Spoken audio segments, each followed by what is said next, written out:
Hey, Look look, at there that. he is. Look at him, Hey, what's everybody. up? How There he you is, Gary my doing? man. Holt, one What's of the happening, babe? greatest. I believe I got to meet you a bunch of times at Heavy Montreal with both Slayer and Exodus. Oh God, that was a million years ago. But great shows, though. I mean, Metal hey, Church, Agent Steel. yeah, yeah. I Who mean, else was on that? everybody, and you had just gotten Steve back in, so Zutra, so Oh perfect. no, I'm sorry. I'm thinking of the first show I ever played in Montreal, Oh, that's a Montreal long. Metal Fest. Oh God, the Metal I Fest. thought you were That showing was. your age for real there. Trying to think. Metal Fest was like 83. I mean, that's a long. 85. 85. Yeah, Yeah, like after Bonded by Blood came out. That's the one I thought you're talking about. That no, was no, no. Heavy Montreal heavy. in Yeah, Yeah. yeah. And I 2014 or whatever it and I was. wasn't even born, so you know. Well, for the first one, no. Fucking youngsters. Yeah. Yeah. And by the way, Well, the Metal Mayhem Fay has Jeremy, that was put together by the record store Rock on Stock and the oh, owner nice. Michelle. Yeah, so that's old. That's Was very Yeah. old. was Stefan Giroux still working there at the time? Yeah, he probably He was. was, Anyway, and he still had hair. he still had hair.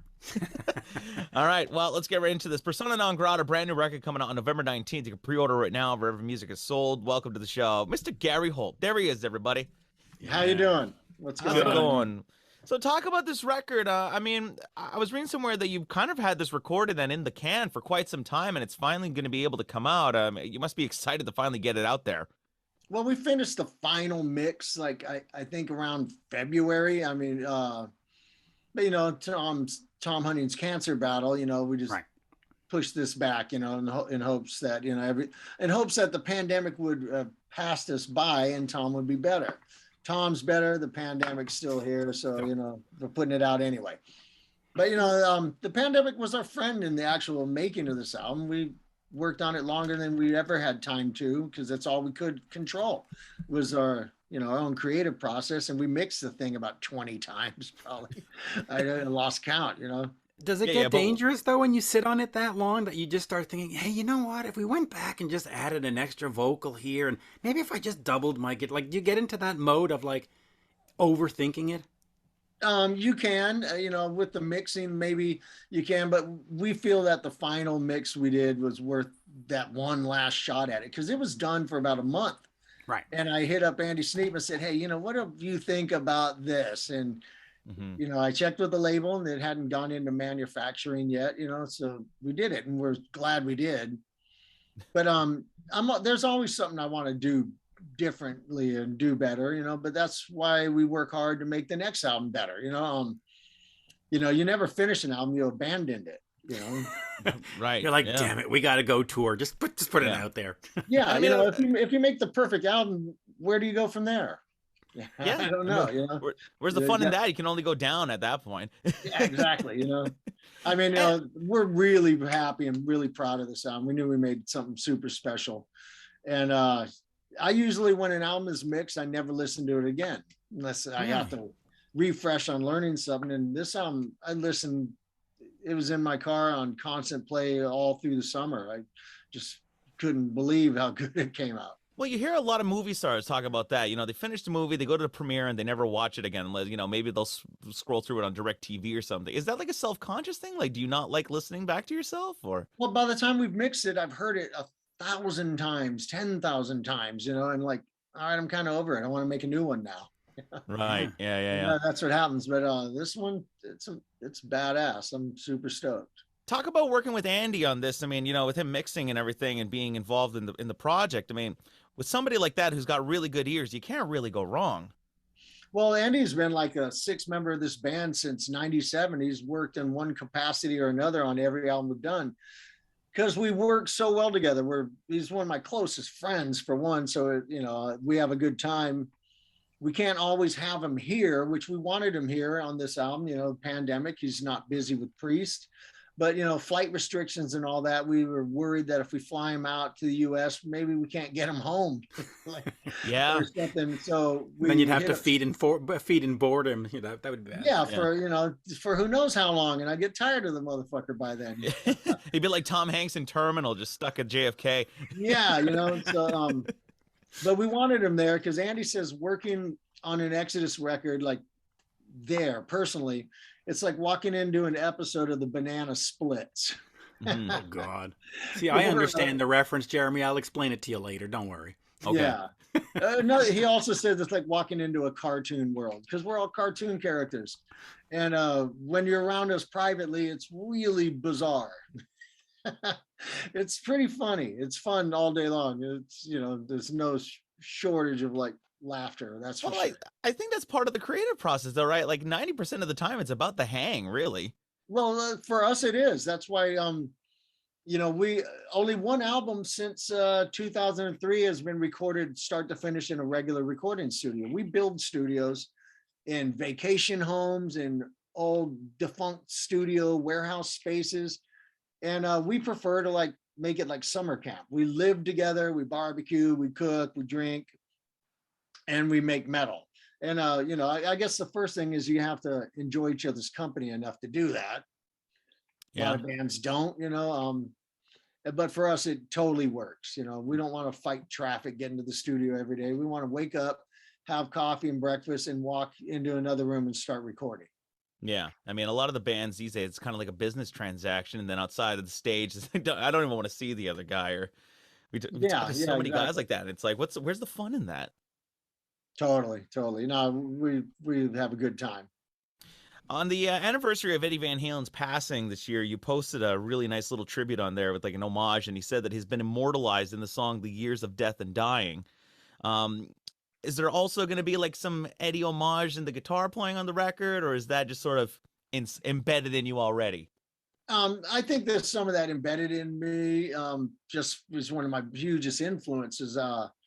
You know, the first solo I did after his passing that was on Lunatic Liar Lord, and there's a little Eddie on that one, I think. Mm. But you know, Tom Hunting was working on the lyrics for a long time. It started as a poem about loss and people we know have lost or just huge influences. And then Eddie passed away. And I said, we have to like include him in this. We're able to be that like current, you know, on the thing. And so we just, you know, referred to him as the eruption. You know, we didn't want to like be like blatant obvious, you know, Right. like that. So it's like a And subtle homage in a way. yeah, exactly. And he's one of my heroes, you know, gone way too soon. Well, talk about Eddie a little bit. I mean, what was it about his playing that made you think like, damn, that's a good player right there? Well, I mean, come on, Yeah. eruption. As a young kid who did not play guitar at all, then, you know, the first time I heard it, my brother bought the album home. You know, I'm the youngest of six. And I heard that, like, and I'd never heard whammy bar like that. You know, I mean, the two people who are the reason or the blame that there's a whammy bar in almost all my guitars is Eddie Van Halen and Uli John Roth. You know, Mm-hmm. Eddie's whammy bar work on the debut album and Scorpions Virgin Killer. Listen to that song. That's It's a all great over song. there. Hey, let me just And quickly ask you about that, about the like Scorpions. Heroes. Oh, you have said in the past that Michael Schenker, Uli John Roth, and Matthias are your heroes or influences. Three of the big ones. Yeah. Michael Schenker's number 2 on my all-time greats list. Oh, yeah, absolutely. And I hear Michael and Uli come up a lot, but not a lot of people give credit to Matthias. He's sort of that unsung hero. What about his playing where you go, you know what? I'm going to have to call him out too because he gets ignored a lot. Yeah. He gets way ignored. If you when he came out, you know, for one, he was stepping into some monstrous shadows. Did a great job, you know, in Love Drive. They still had Michael play, you know, most of the solos, and then Blackout came out. And that's when he just said, you know, hold my beer. Like, Yeah. and he just destroyed it, and Love at First Sting and everything. And then, you know, my greatest jealousy of all people in Europe is that you look at Scorpion's set list in Germany, they'd play, you know, 6, 7, 8 Uli Roth era songs, and Matthias would hit nail every solo. He'd do them all, and we would get, Winds of Change and all that. Like I went on what was supposed to be their final tour, you know, and I was looking at the set list they were playing elsewhere, and like, you know, Smoke the Sky, and you're getting Sales of Quran and stuff, and then over here you get. I didn't get that. Yeah, I did not get Polar Nights. I did not get Virgin Killer. I did not get He's a Woman, She's a Man. Yeah. The list goes on and on. Yeah, it's like, yeah. They're still Scorpion's greatest German rock band of all time. Yeah. Without a doubt. Yeah, well, we've got the Whackin' 2006 DVD to salivate over because, man, they pulled out the crazy stuff that time. But Yeah. Absolutely.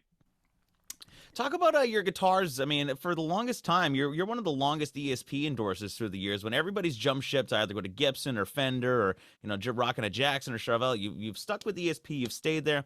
What is it about those guitars that you just have been in love with for all this time? Well, I had a detour. I mean, I was with ESP in the 90s when we were doing the reunion with Bailoff. And then, like basically almost retired and fell out of sight for a while. And then I was with Schecter for a few years. But then we played Kirk Hammett's Fair Festival, and ESP had delivered a bunch of guitars to Kirk to use that day. And I looked at them and went through them before Kirk even showed up. And I had told someone, I'm keeping this one. This one's mine. And Chris Cannella, who was the head of A&R at ESP at the time, said, yeah, if you just do a greeting for our ESP anniversary video, you can have it. All right, done. You got it, son. and Kirk convinced me.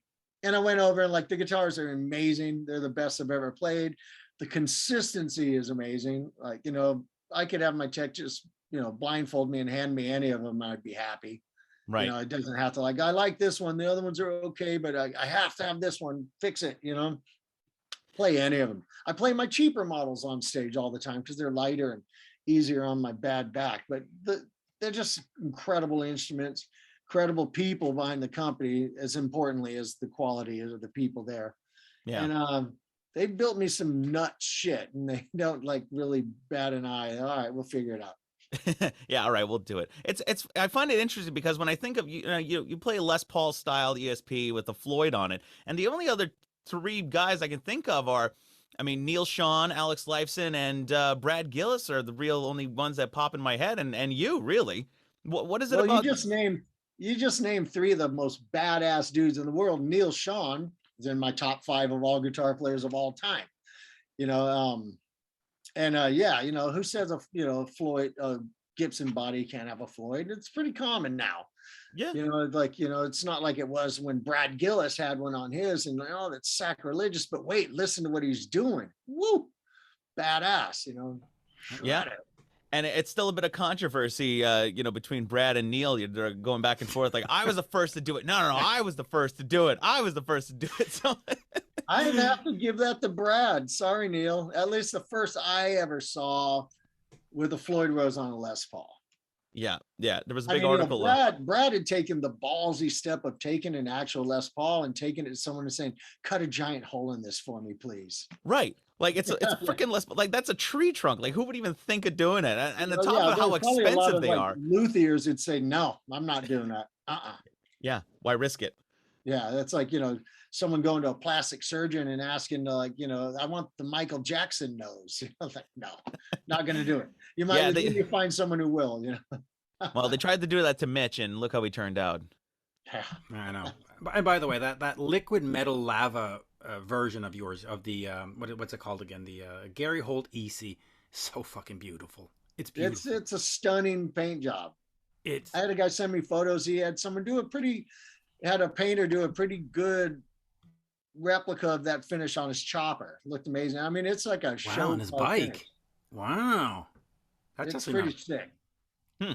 That's kind of. I got something in the works coming up soon. It's gonna be pretty rad. Okay. Nice. So if we do a video for ESP, will they send us one? I'll let you shoot them a message on that one. Hi, it's Jeremy and Mitch for ESP. Every other guitar manufacturer sucks, but ESP, man, they rock. Yeah. I got my newest one hanging up right there. Oh, come on, let's see it. Oh, grab it. Let's see it. Let's see that thing. Come on, let's see that thing. Come on. Let's get some wood on the webcam today. All right. Yeah, look at that thing.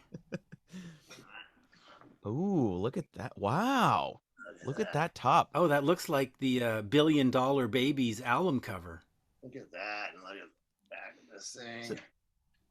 Wow. Pretty sick. Neck through. Is it a mahogany body? That's what you call wood. Yeah. Now, is that a translucent top and it's painted that way, or is that like a paint job? Top with a green stain. His name is Booger. Booger, yeah. Andy Snape said it looks like a bloody booger. Yeah.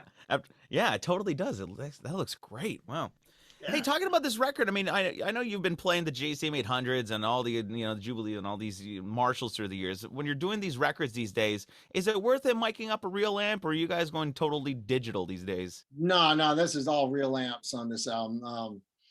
There's a couple of little guitar parts on Prescribing Horror that were like actually imported from GarageBand on a demo, and they sounded cool, and why fuck with it.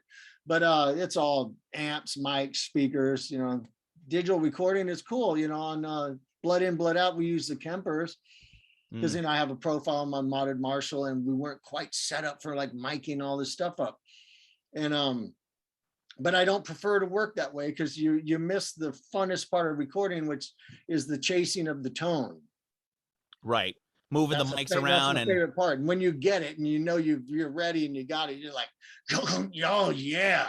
It's like, yeah. And then you're excited and you're fired up and you're feeling it, and your hands are creating this like symphony between pickup strings, amp, tubes, speakers, and microphones, and it's awesome. My favorite thing to do. I guess there really is something to it still. I mean, like that response between the guitar and the speaker and the mic placement on the cone and trying to find those tones. And I guess you can't really recreate that with the Kemper. I mean, you could try and dial it in, but I mean, the Kemper is a great tool. I use it all the time. But I won't record with it anymore. I just did it once. So then it's always amps and stuff and chasing tone, Yeah. Plug whatever it is into whatever it is to see what works, try anything and everything. So straight up on this record, it was a 100% organic album. I mean, drums are real, guitars are real. And a little garage band. It's killer. We worked hard on it. Hey, let me ask you just real quick about getting Zetro back. He came back a few years ago, second album with him since his return. Talk to me about his voice and what he brings, because, Rob had his thing, and of course, Paul before he passed away. What does Zetro bring to the band where you said, yeah, this is the voice that we have to have back? He's the guy. It's kind of hard to say, because I love Rob's vocals. I love the albums we did with Rob. It's like when we're putting out some dark, progressive thrash masterpieces. I mean, it's my opinion. I'm my own biggest fan, so fuck it. But I love that shit. And Paul, is the voice of the early days, but he's the voice of a large part of the band's career, and there's an organic thing that happens when you hear it with Tom's drums and my riffs and Lee's riffs and Jack's bass and stuff. It just kind of seems like it's meant to be, Yeah, it really is.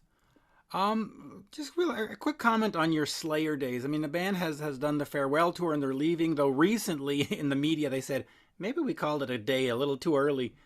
But how exciting was that, and how difficult was it to balance your obligations to Exodus and still go out on tour with Slayer? It was very difficult. I missed being in Exodus. I missed being there.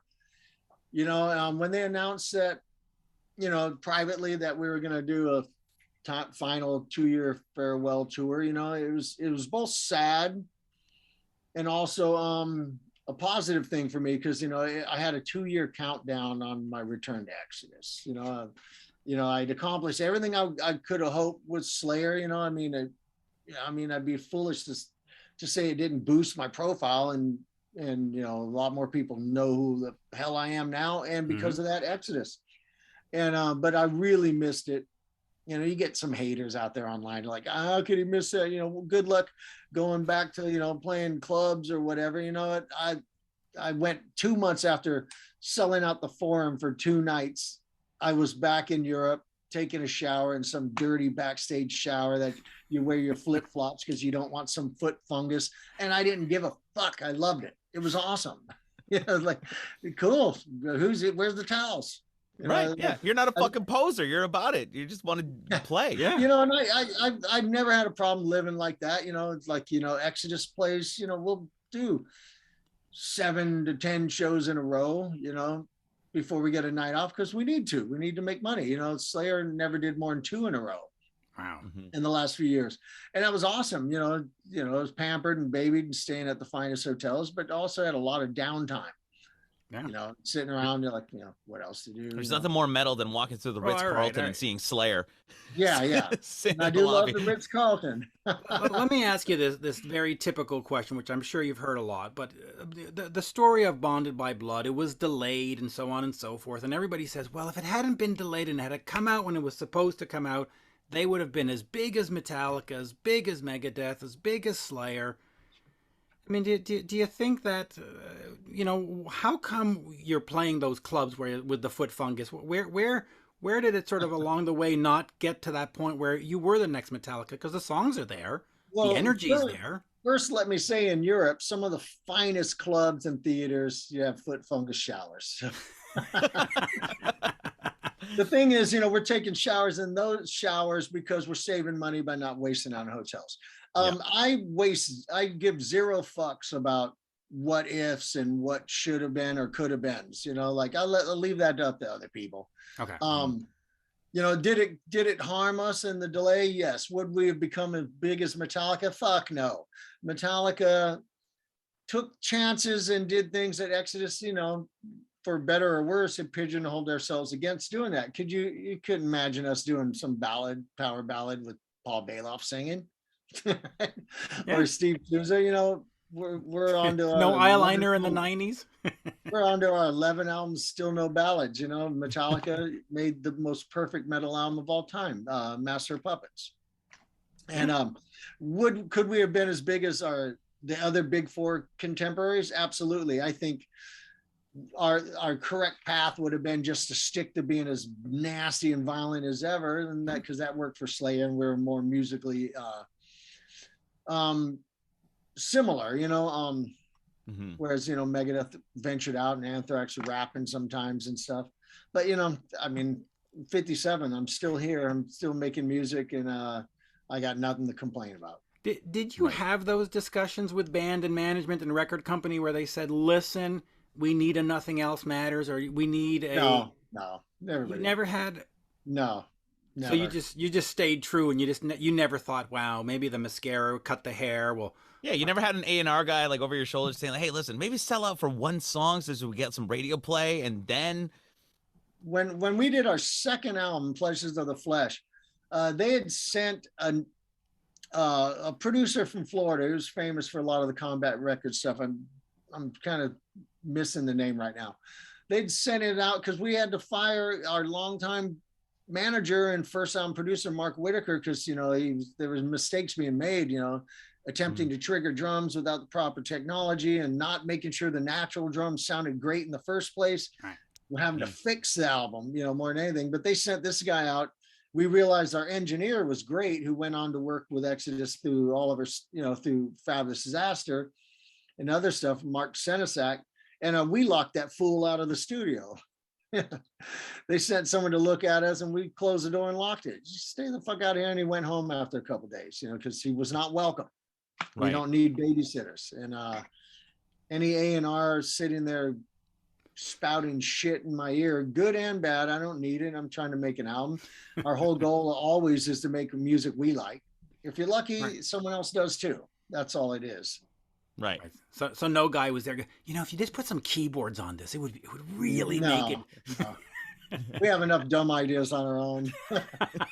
Yeah, you know, this song would sound really good with an orchestra on this one, I think, you know. Oh, God. Yeah. Can you imagine? I'm already the guy pulling out like a theremin on the new albums. Oh, nice. John Spencer Blues Explosion style. Need the theremin, yeah, you know. Plugged into a full high gain Marshall Jubilee. It was uncontrollable, but it sounds killer on the beginning of the beatings will continue. Oh shit, that sounds awesome.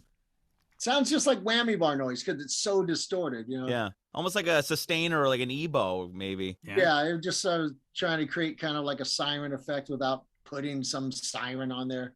You didn't go rip it off YouTube. No. I mean, as soon as you turn the amp on, you didn't even have to have a hand near it. It was just going, what? Like, there's so much gain going on, but then you did your thing and it would oscillate and stuff. It was cool. Here, let me ask you this. Talk to me a little bit about the excitement about making new music, because a lot of bands that we know, they get stuck into our 15-song set list. We played for the next 20 years. But when Exodus makes a new record, the fans anticipate it. They want it. They don't want just the greatest hits. They want you to bring something to the table. Is that kind of cool that you still have a fan base that's hungry and thirsty for new music and allows you to create new music? Absolutely. I mean, we make new music and we don't do it to sit it off to the side and not play it, you know. And some of the songs over the years from our, I guess our comeback, you'd call it, when we did Temple of the Damned, some of them like Blacklist are probably one of the biggest hits in the set. We have to play it, you know, and there's a lot of songs like that, and songs we get criticized when we don't play them, you know, new stuff. And I mean, hell, we didn't play Toxic Waltz for several years. You know, like I kind of went on I won't play it. You know, I'm not playing that song. It's silly. And then we brought it back, and I watched people just absolutely explode and kill each other. And like, all right, we should play it. We should play it. Yeah, but Right. you know what? And now I enjoy it now. You know. I do think that sometimes songs should be given a vacation. I mean, I think Metallica's Nothing Else Matters could take a 5-year break, honestly. You know? Yeah, I mean, they got a catalog of songs, you know, I mean, second to none. They could kill some stuff. And, you know, if I take out Nothing Else Matters and play, you know, Motor Breath, no one's going to do a proper classic thrash show. I'm not complaining. Throw in Leopard Messiah or Blackened or Shortest Straw. Take out Shortest Nothing Straw. Else Matters, put in Shortest Straw. I'm cool. I'm going to take a little quick thing. I saw Metallica on their Death Magnetic. I saw 8 shows, and I was in Quebec City, and they played Shortest Straw, and it was just like, oh, they're fucking playing it. It was just such a great moment. I mean, I admire them, you know, the fact that they constantly change the set list up, you know? Yeah. You know, I think you know, they have a rehearsal room everywhere they go, though. So, you know, they're able to like work these things out. A lot of bands now, due to geographical challenges, people living all over, spread out now. Or the lights are already synced to the rehearse. Yeah, or the lights are already synced to the Pro Tools vocal track. I mean, you know. Yeah. A lot of bands don't ever rehearse. I mean, you know, like Carrie and Paul Bostaff, they rehearse for every tour. I did not rehearse with Slayer for years. Wow. Wow. But, you know, some people are different. You know, some people have to be there hands-on and practice to be tight. They can't do it any other way. I would play every song I knew in the Slayer catalog, regardless of what the set was at home, repeatedly. And I'd show up ready to go. If Carrie had a new song, I still wouldn't go down and rehearse. I'd show up ready to play it whenever they were. You know, I got to say, I think Exodus needs rehearsals with choreographed moves. I think we need to work our way into that, you know, with the guitars at the same time, and maybe a couple of dancers. I mean, that's the hard part, getting those things tight. Yeah. Mitch, he's offended. They actually are choreographed. Don't you watch them? I do. What? I listen. At Heavy Montreal, they were great. They were fucking fantastic. And so was Slayer, by the way. Persona Non Grata, available November 19th. You can pre-order it now. We're running out of time. Before we wrap up, my buddy Bruce wanted me to ask you one thing because he's a huge fan. Out of all the things that he could have asked me to ask you, he wanted me to ask you. He said, oh, you're interviewing my favorite metal cat dad. Ask him about Caturday and what we can expect coming up. I don't know. I'm like the most famous cat dude who does not have a cat. Yeah, that's what he was saying. Because I was busy recording and touring constantly, and my wife worked, and my cat was lashing out at like being home alone all the time, you know. And so we rehomed him to a really good friend of mine and his family there, and has a small child to play with at all times. I've come very close during this pandemic to getting another cat, but my grandson's father is extremely allergic to cats. And you know, and if I want my family to gather in the house all the time, like I have in this pandemic, and you know, spend time with my grandson, but not just him, having a cat makes it difficult. He'd walk in the house and immediately just everything's just a mess. And well, I haven't gotten one. I've come close. Can't do cats. They just, my nose, my eyes, they just right away. He'd walk in the house, dogs too, and like that. But you know what? An hour ago, I looked outside my window and there were 6 deer in my driveway. So, you know, I have other pets. Yeah. It'll be Deer Day now instead of Caturday. Yeah, but no, I you know, it started as a cat meme. It's just become an expected thing, and I'm sent lots of quality content by people who follow the page. Good, just repost, you know, which is great. And I have a whole folder in my phone. I've got probably 100 that have never been used. You got prep. Yeah. I mean, I'll just like, all right, what's for today? Caturday prep. That's what you need. That's Yeah, perfect. Totally. All right. Okay. Well, Gary, it was so great to meet you, and this was a really fun chat. Best of luck with the record. It's out November 19th. You can pre-order right now. Are you guys doing the vinyl and all the CDs? All that shit. Yeah. Vine, everything but 8-track and reel to reel. Nice. Yeah, the vinyl, the gatefolds and everything. Everybody's We all got about collecting that several shit. So versions. Yeah. yeah. We have a Sweet. special version coming out with Decibel Magazine, the long form box, like the CDs used to come in. Wow. Nice. That's old school. That's old school, yeah. The ones you didn't want to have to rip up to get your CD out. Yeah, you know, that's what Yeah. they used to put that nice covering, and then you'd go, oh, I'm just gonna tear it up and throw it out. So you'd buy 2 copies. Yeah, totally. Good old days. Good old days. Thank you, Yeah, sir. absolutely. Absolute Gary. pleasure. All right, guys, thank you. Have a good day. All right. See you later. Bye bye. There you go.